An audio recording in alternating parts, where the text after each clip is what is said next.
والسلام علیک یا رسول اللہ علی آلک و اصحابک یا حبیب اللہ الصلاۃ والسلام علیک یا نبی اللہ وعلی آلک و اصحابک یا نور اللہ۔ درود پاک پڑھنے کے بے شمار فضائل و برکات ہیں۔ سرکار دو عالم صلی اللہ تعالی علیہ وسلم کا فرمان عالی شان ہے کہ جو کوئی شخص جمعہ کے دن 200 بار درود پاک پڑھے اس کے 200 برس کے گناہ معاف کر دیے جاتے ہیں۔ سبحان اللہ۔ علماء فرماتے ہیں کہ جمعہ کے دن اگر کوئی ایک نیکی کرے تو اسے 70 نیکیوں کا ثواب ملتا۔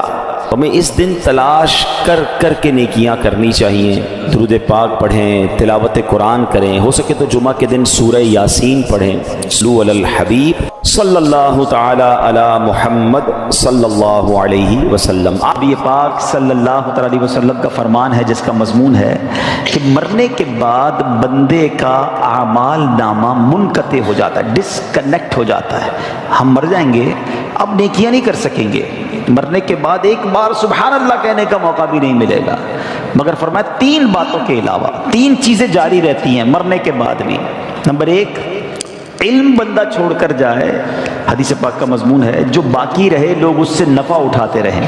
تو علماء کتابیں لکھ کر جاتے ہیں، طلباء چھوڑ کر جاتے ہیں، پھر پیچھے علم چلتا رہتا ہے اور ان کو قبر میں ثواب کا تحفہ ملتا ہے۔ دوسرا فرمایا صدقہ جاریہ، بندہ زندگی میں کوئی ایسا کام کر جائے، صدقہ جاریہ والے، مسجد بنا دی، مدرسہ بنا دیا، کنواں کھدوا دیا، درخت لگا دیا، بہت سارے ایسے کام ہیں جو جاری رہتے ہیں، تو بندہ دنیا سے چلا جائے گا، وہ نیکی چلتی رہے گی، اسے قبر میں ثواب ملتا رہے گا۔ تیسری بات نبی پاک علیہ الصلوۃ والسلام نے فرمائی وہ یہ ہے کہ جب نیک اولاد ہو اور وہ مرنے کے بعد والدین کے لیے دعائے مغفرت کرے، ایصال ثواب کرے، تو مرنے کے بعد والد کو یا اس کی والدہ کو قبر میں اس کا ثواب ملتا ہے۔ سبحان اللہ۔ اور پھر اولاد حافظ قرآن ہو، اللہ اکبر۔ حفظ قرآن کے فضائل اس قدر بیان ہوئے، احادیث کا مضمون ہے کہ جو حافظ قرآن ہوتا ہے نا، وہ حافظ قرآن جس نے قرآن کو یاد کیا، اس کے حلال کو حلال جانا، اس کے حرام کو حرام جانا، بروز قیامت وہ اپنے گھر والوں میں سے ایسے 10 لوگوں کی شفاعت کرے گا جن پر گناہوں کی وجہ سے جہنم واجب ہو چکا تھا، اتنے گناہ ہو گئے تھے کہ جہنمی بن گئے تھے، مگر حافظ قرآن ایسے 10 لوگوں کو گویا جہنم سے نکال کر جنت میں لے جائے گا۔ قیامت کے دن جنہوں نے قرآن حفظ کیا ہوگا، قرآن پڑھا ہوگا، ان کے والدین کو جنتی لباس پہنایا جائے گا، جنت کا تاج پہنایا جائے گا۔ وہ پوچھیں گے یا اللہ یہ عزت، یہ اکرام کس وجہ سے؟ فرمایا جائے گا تمہاری اولاد کے قرآن کو تھامنے کی وجہ سے۔ اپنے بچوں کو عالم بنائیں، اپنے بچوں کو حافظ قرآن بنائیں۔ نبی پاک علیہ السلام کا فرمان عالی شان ہے، جو شخص اپنے بیٹے کو ناظرہ قرآن کریم سکھائے اس کے سب اگلے پچھلے گناہ بخش دیے جاتے ہیں، اور جس نے اپنے بچے کو بغیر دیکھے پڑھنا سکھایا تو اللہ تعالیٰ اس باپ کو 14ویں رات کے چاند کی مانند اٹھائے گا اور اس کے بیٹے سے کہا جائے گا پڑھ۔ جب بھی وہ ایک آیت پڑھے گا اللہ تعالیٰ اس کے باپ کا ایک درجہ بلند فرما دے گا، یہاں تک کہ وہ پورا قرآن پاک ختم کر لے۔ سبحان اللہ۔ بچے کو قرآن سکھانا کس قدر فضیلت کا باعث ہے۔ آج نارملی ہم یونیورسٹیز، کالجز اور دنیا بھر کی تعلیم سکھانے کی فکر تو کرتے ہیں، اے میرے میٹھے اسلامی بھائیوں، کیا اپنے بچوں کو قرآن پڑھانے کی ہمیں فکر ہے؟ دنیا بھر میں جہاں کہیں ہیں، دعوت اسلامی کے مدنی ماحول میں قرآن پاک سیکھنے سکھانے کا بڑا زبردست طریقہ موجود ہے، سسٹم موجود ہے۔ خود بھی قرآن پڑھیے اور اپنے بچوں کو بھی قرآن پاک کی تعلیم دیجیے۔ اللہ تعالی ہم سب کے دلوں کو نور قرآن سے منور فرمائے۔ یہ بڑا مجرب ایک عمل ہم نے دیکھا، بزرگوں سے سنا کہ جس کے یہاں بیٹا نہ ہوتا ہو یا بیٹی کی تمنا ہو تو وہ سیدنا حمزہ رضی اللہ عنہ کے مزار پر حاضری دے کر یہ تمنا کرے کہ یا اللہ ان کی برکت سے مجھے بیٹا عطا فرما، اور جب بیٹا عطا ہوگا تو میں اس کا نام حمزہ رکھوں گا۔ کئی حمزہ ملے مجھے، یہ بتایا تھا، ہم نے وہاں جا کے نیت کی اور یہ حمزہ ہمیں مل گیا۔ تو چلیں جو نہیں جا سکتے آج ان کا تصور کر کے اللہ سے ہی دعا کرنی ہے کہ اللہ ان کے صدقے بیٹا عطا فرما دے، ہم بیٹا نبی پاک کے مبارک چچا کے نام پر حمزہ رکھیں گے، میرا کریم مولا دینے والا ہے اور اچھوں کے صدقے ہم پر بھی کرم ہو جائے گا انشاءاللہ۔ اچھا، حافظ قرآن کے حوالے سے ایک مدنی پھول اور دوں، یہ غفران بیٹا کے لیے بھی ہے، یوسف بھائی کے لیے بھی اور باقی لوگوں کے لیے بھی، کہ جب آپ کے بچے یا بچی حافظ قرآن بن جائے نا، ہمارا بہت بڑا ٹارگٹ ہوتا ہے یہ حافظ بن جائے۔ میرے حساب سے حافظ بنانا آسان ہے، حافظ برقرار رکھنا مشکل ہے۔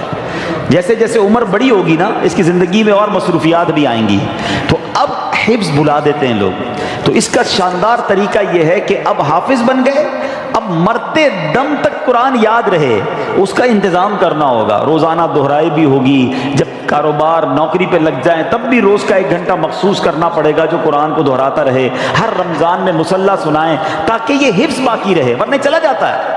تو اگر آپ کو بچوں کو حافظ بنانا ہے بنانا چاہیے، لیکن اس کے بعد کا بھی نظام بنانا چاہیے۔ پہلے مدرسے میں پڑھاتے ہیں، حافظ بناتے ہیں، پھر اسکول میں ڈالتے ہیں، وہ جو مدری منا ہوتا ہے بابو بن جاتا ہے، اور اس کے بعد اس کو پتہ نہیں ایسی لائن میں ڈال دیتے ہیں کہ وہ سارا قرآن بھول جاتا ہے۔ تو اگر آپ نے حافظ بنایا تو بہترین طریقہ یہ کہ اس کو اب عالم بنائیں، کیونکہ جب بندہ حافظ بن جاتا ہے نا اللہ پاک اس کے دماغ کو بہت کھول دیتا ہے، اس کے سینے کو کشادہ کر دیتا ہے، علم کا نور اب اس کے اندر آنا شروع ہو جاتا ہے۔ تو جب وہ عالم بنتا ہے تو کہتے ہیں نا سونے پہ سہاگا، نور علی نور ہو جاتا ہے۔ تو اپنے بچوں کو حافظ بنائیں اور پھر عالم بنائیں۔ لوگ بڑے فخر سے کہتے ہیں میرا بیٹا P H D, doctor, engineer, ایک حدیث نہیں سنا سکتے کسی انجینئر کی فضیلت کی، کسی ڈاکٹر کی فضیلت کی۔ علماء کی فضیلتوں کے باپ بھرے ہیں۔ نبی پاک علیہ الصلوۃ والسلام فرماتے جس کا مضمون ہے جب اور لوگ قیامت کے دن جنت میں جائیں گے نا تو علماء کو روک لیا جائے گا کہ رکو، باقی لوگوں کی شفاعت کر کے انہیں بھی جنت میں ساتھ لے جاؤ۔ علماء کہتے ہیں جو عابد ہوتا ہے نا، عبادت کرنے والا، نماز پڑھنے والا، نیکی کرنے والا، وہ تیراک کی طرح ہوتا ہے جو تیرتے تیرتے دریا پار کرتا ہے، تھک بھی جاتا ہے، مگر جو عالم ہوتا ہے نا وہ کشتی کی مانند ہوتا ہے، لوگ اس میں سوار ہوتے ہیں وہ سبھی کو پار لگا دیتا ہے۔ تو اب لوگ آپس میں باتیں کرتے ہیں کہ یار خاندان میں ایک ڈاکٹر ہونا چاہیے، خاندان میں ایک وکیل ہونا چاہیے، جناب خاندان میں ایک عالم ہونا چاہیے، اللہ وہ دن دکھائے کہ خاندان میں ایک مفتی ہونا چاہیے، ایک حافظ قرآن ہونا چاہیے، ایسے بچے بناؤ تو انشاءاللہ یہ مرنے کے بعد آپ کے لیے صدقہ جاریہ کا باعث بنیں گے۔ آج بچوں پہ توجہ نہیں دیتے ماں باپ، بعد میں سر پکڑ کے روتے بھی ہیں بچہ نشے میں چلا گیا، غلط صحبت میں چلا گیا۔ آپ کو چاہیے تھا کہ آپ اس کی ایسی تربیت کرتے، اچھا مدنی ماحول آپ کے سامنے دعوت اسلامی کا ہے جہاں بچوں کی تربیت کا انتظام بھی موجود ہے، بچیوں کی تربیت کا انتظام بھی ہے، والد کی تربیت کا انتظام بھی ہے، والدہ کی تربیت کا انتظام بھی ہے، ہر طرف دعوت اسلامی نے مدرسے، جامعات، پھر ماشاءاللہ گھر بیٹھ کر مدنی چینل دیکھیں تو سب کی تربیت ہونا شروع ہو جاتی ہے۔ تو یہ سوچ لینا آپ کہ ہمارے مرنے کے بعد ہماری اولاد اگر نیک ہوئی نا تو وہ کام آئے گی۔ وہ روایت سنی نا آپ نے کہ حضرت عیسیٰ علیہ السلام ایک بار ایک قبر کے پاس سے گزرے، اس قبر پر عذاب ہو رہا تھا، تھوڑے عرصے بعد واپس آئے، اسی قبر کے پاس سے گزرے تو اس میں انوار و تجلیات کی بارش۔ آپ نے کہا یا اللہ پہلے عذاب ہو رہا تھا اب رحمتیں برس رہی ہیں، یہ سب کیسے ہوا؟ ارشاد باری ہوا عیسیٰ جب یہ بندہ دنیا سے گیا تھا گناہگار تھا، بڑے گناہ کیے تھے، قبر میں عذاب ہو رہا تھا، مگر اپنی بیوی کو پریگننٹ حاملہ چھوڑ کے مرا تھا۔ اس کے یہاں بیٹا پیدا ہوا اور یہ بیٹا جب تھوڑا سا بڑا ہوا تو مدرسے گیا، اور جب مدرسے گیا تو قاری صاحب نے کہا بیٹا پڑھو بسم اللہ الرحمن الرحیم۔ جب اس کے بیٹے نے زمین کے اوپر مجھے رحمان اور رحیم کے نام سے پکارا، اے عیسیٰ مجھے حیا آئی کہ اس کے باپ کو زمین کے اندر عذاب دوں، میں نے اس کے عذاب کو دور کر دیا۔ بیٹا اللہ کو پکارے مغفرت باپ کی ہو جاتی ہے، لیکن اگر باپ بیٹے کی ایسی تربیت کرے کہ وہ نشہ کرے، وہ بے حیائی کے کام کرے، وہ غلط کام کرے، حرام روزی اس کے لیے چھوڑ کر جائیں گے تو یہ ہماری پنشمنٹ اور پٹائی کا باعث ہوگا۔ اللہ کرے کہ ہماری اولاد نیک بنے۔ اور یہاں اب میں بچوں سے بھی بات کر لوں کہ جن کے ماں باپ چلے گئے یا ماں باپ بوڑھے ہیں، ایسے کام نہ کرنا جس سے ماں باپ کو قبر میں تکلیف ہو۔ اگر وہ چلے گئے ہیں نا تو ان کے لیے خوب اصالہ ثواب کرو، صدقہ خیرات کرو، نمازیں پڑھو، دعائیں کرو کہ اللہ ہمارے ماں باپ کی مغفرت کر دے، ان کی قبروں کو جنت کا باغ بنا دے۔ قرآن کہتا ہے کیسے دعا کرنی ہے، رب ارحمہما کما ربیانی صغیرا، اے اللہ ہمارے ماں باپ پر ایسے رحمت کر جیسے بچپن میں انہوں نے ہم پر رحمت کی، ہمیں تکلیف نہیں آنے دی، اپنے دامن میں چھپا لیتے تھے۔ اے اللہ اب قبر میں ہمارے ماں باپ تیری رحمت کے حوالے ہیں، اب تو اپنی رحمت کی چادر میں چھپا لے، میرے مولا ان کے گناہ معاف فرما اور ان کی قبروں کو جنت کا باغ بنا دے۔ تو بہرحال میں ایک بار پھر مبارکباد پیش کرتا ہوں اور باقی لوگوں کو بھی یہ درس دوں گا کہ اپنے بچوں کو دعوت اسلامی کے مدرسوں میں بھیجیں، جامعات میں بھیجیں، بچے عالم بن گئے، حافظ بن گئے، قرآن پڑھنے والے بن گئے۔ یاد رکھنا میرے آپ کے مرنے کے بعد